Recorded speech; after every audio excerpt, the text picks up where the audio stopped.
할렐루야, 감사합니다. 지난 주일 나나이모에 다녀왔습니다.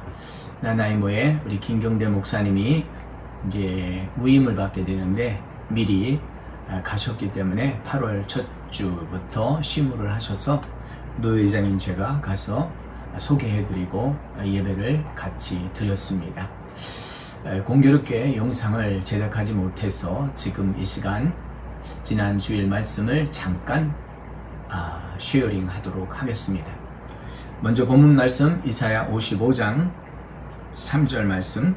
너희는 귀를 기울이고 내게로 나와 들으라. 그리하면 너희 영혼이 살리라. 내가 너희를 위하여 영원한 언약을 맺으리니 곧 다윗에게 허락한 확실한 은혜니라. 오늘 무더운 여름 살아가는 저희들에게는 답답함이 있고 피곤함이 있고 또 서울에서 물난리 나고 우리 한국 전 지역에 폭탄 비가 와서 이렇게 어려움을 겪고 있다는 소식을 들으면서 안타까운 마음을 금할 수가 없습니다. 이제 우리가 이 땅에서 살면서 항상 힘들고 어렵고 지칠 때마다 주님이 들려주시는 말씀은 그럼에도 불구하고 라고 하는 말씀이 제 귓가에 계속해서 들려옵니다. 그럼에도 불구하고 어려운 환경이 있음에도 불구하고 어려운 날씨가 있음에도 불구하고 무더운 날씨가 있음에도 불구하고 우리는 주의 말씀에 귀를 기울이고 경청해야 됩니다. 모든 것은 우리의 영으로부터 시작되기 때문에 이 영이 살아나야 됩니다. 영이 소성되어야 됩니다. 영이 소성되는 것이 리바이벌인데 살아나는 것입니다. 이사야 55장 말씀해 보면 오라 너희 목마른 자들아 오라 물로 나오라고 초청하십니다. 돈 없이 값 없이 와서 포도주와 젖을 사라고 초청하십니다. 이렇게 하나님의 말씀을 듣고 경청하는 자에게 하나님의 확실한 은혜, 다윗이 받았던 그 은혜를 주겠다 말씀하시고 있는 것입니다. 오늘 내가 은혜 받았다 증거는 무엇입니까? 하나님의 임재와 하나님의 함께하심, 내가 하나님 앞에 있다라고 하는 그것을 느끼고 사는 것입니다. 지금 녹음하는 이 현장에 말씀 한 구절이 있는데요. 살아계신 하나님을 항상 내 눈앞에 모시며 하나님 바라보는 그 앞에 우리가 서 있다. 하나님이 살피시는 그 밑에 우리가 있다라고 하는 것을 항상 기억하며 우리는 하나님의 임재 안에 있어야 됩니다. 근데 많은 사람들이 우리는 하나님과는 멀리 있다고 생각하고 하나님은 우리와 상관이 없으시다라고 생각합니다. 그래서 하나님께서는 늘 들려주시며 내가 너희와 함께 있다라고 하실 뿐만 아니라 너희는 나를 찾으라고 말씀하십니다. 내 영혼이 가란 상태에서 하나님을 만나기 원한다면 하나님을 보지 못할 사람이 없는 것입니다. 우리가 양식을 찾고 물을 찾을 때 정말 목마른 사슴이 시냇물을 찾아 헤매는 것처럼 우리는 그 물을 찾아 얻고 그 갈증을 해결할 수 있습니다. 오늘 사랑하는 성도 여러분, 너희는 여호와를 만날 만한 때에 찾으라. 그가 가까이 계실 때에 찾으라고 말씀하십니다. 하나님을 만날 때에 형통할 수 있고 하나님과 동행할 때 모든 것들 우리가 만족할 수 있습니다. 그럼에도 불구하고 어려움에도 불구하고 하나님 나와 동행하시고 하나님 함께 하심을 우리가 느끼고 하나님 앞에 나가는 이것이야말로 우리가 이 세상에서 시원하게 생활할 수 있는 것이 되는 것입니다.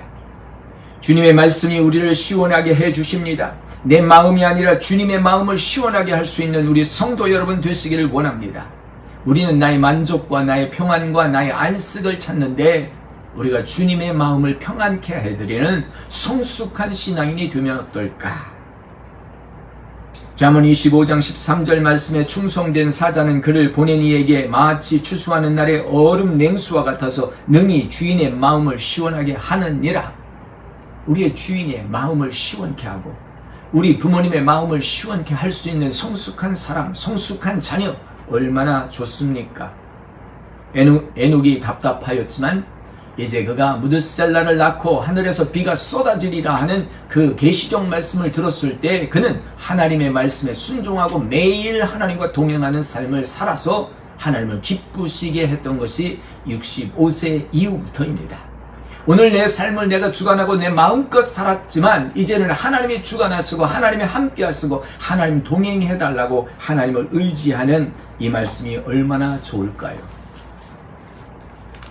에스겔 37장에 보면 여호와의 권능이 내게 임재하시고 그의 영광으로 나를 데리고 그의 영으로 나를 데리고 가서 골짜기 가운데 두셨는데 거기에 뼈가 가득했더라. 앙상하고 상하고 썩은 것만 가득한 이 세상 속이지만 하나님의 영이 임하여서 나를 권능 가운데 이 에스겔 골짜기로 데려갔다는 것이 아닙니까?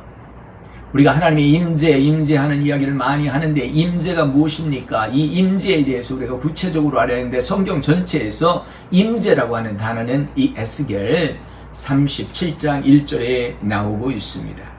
여호와의 권능이 내게 임재하시고라고 하는 것은 나타나셨다라는 것이죠. 임하셨다는 것입니다. 더 나아가 이것은 하나님의 오른손이 나를 잡으셨다는 거예요. 나와 동행하시고 나를 이끄셨다는 거예요.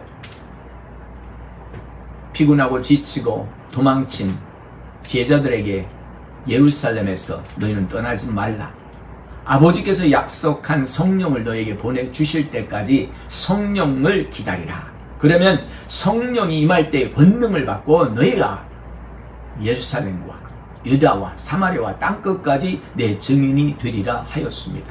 하나님의 손이 타치하고 하나님의 손이 임하실 때 우리는 권능을 받게 되어 있는데 그 능력이 나타나는 것 하나님 면전에서 하나님 얼굴 앞에 있을 때 이루어지는 것입니다.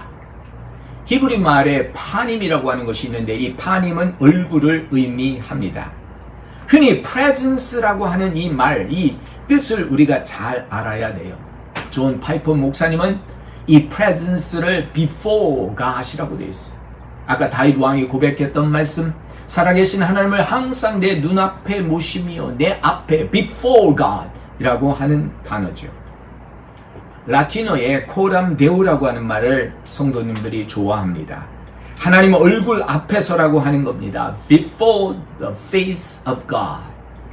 다시 말하면 하나님 얼굴 앞에서 우리는 피할 곳이 없습니다. 그가 임하시면 권능을 받게 되고 하나님의 형상을 닮아가기 때문입니다.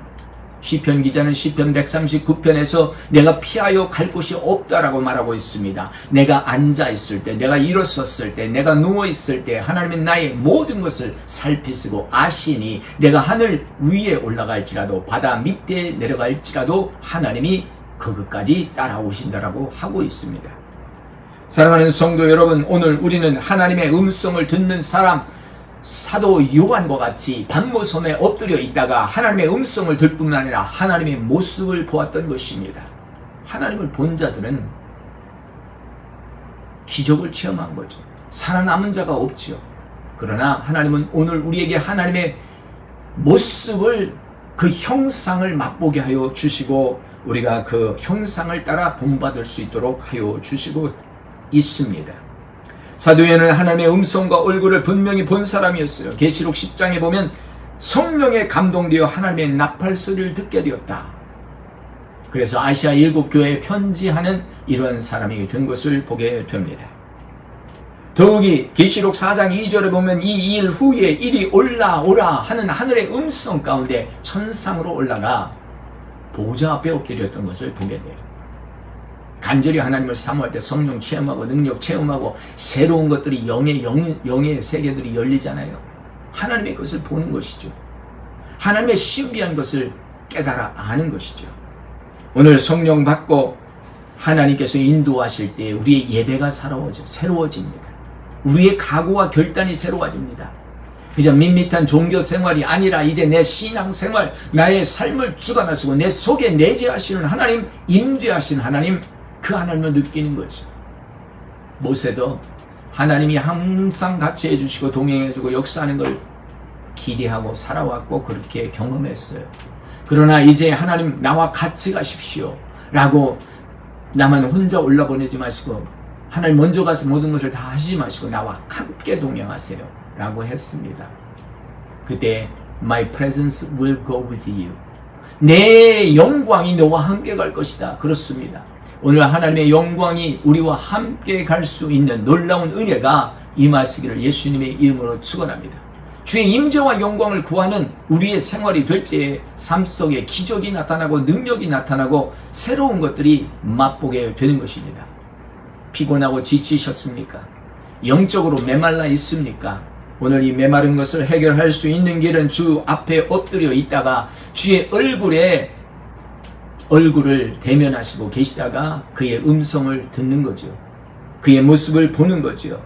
하나님께 오라는 음성을 들은 사람은 새로운 역사를 보게 되는 것입니다. 영광과 존귀와 능력을 받으시기에 합당하신 하나님께만 예배하게 되는 것입니다. 풍성하신 그 하나님을 경험하게 되는 것입니다. 하나님의 놀라운 일들을 감당할 수 있게 되는 것입니다.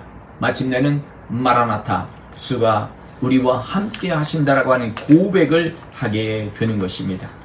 오늘 하나님 앞에 우리가 친밀함을 가지고 있을 때, 그의 임재를 느끼고 있을 때 어떻게 됩니까? 하나님의 임재 속에 들어갈 때 우리는 능력을 받고 변화를 받고 하나님의 음성을 들을 수 있습니다.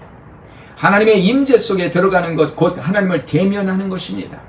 시내산에서 하나님과 오랫동안 교제의 시간을 보낸 모세의 얼굴에서 광채가 났죠. 빛이 났죠. 사람들이 접근할 수가 없었습니다. 하나님과 오래 있었기 때문이죠. 오늘 성령의 임재 속에 있을 때 사도 요한은 환상과 계시를 받게 됩니다. 하나님의 임재를 간절히 기다리시고 사모할 때 우리는 능력을 받게 되는데, 에스겔 골짜기에서 이제 하나님의 음성을 듣습니다. 인자야, 이 뼈들이 능히 살 수 있겠느냐 하시기로 내가 대답하여 주 여호와여, 주께서 아시나이다. 하나님이 하시는 일을 우리가 확신해야 되는데 자신이 없습니까? 주께서 아시나이다. 너는 이 뼈들에게 대언하라. 이르기를 너희 마른 뼈들아 여호와의 말을 들을지어다.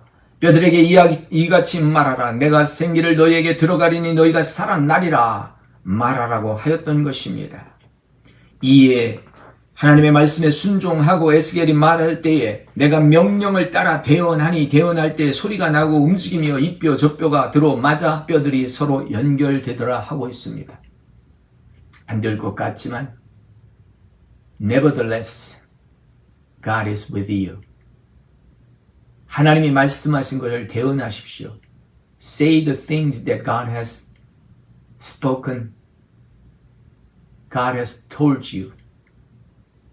Listen to Him and carry on and prophesy. God is with you. Let the grace of His presence be with you now and forevermore. Amen.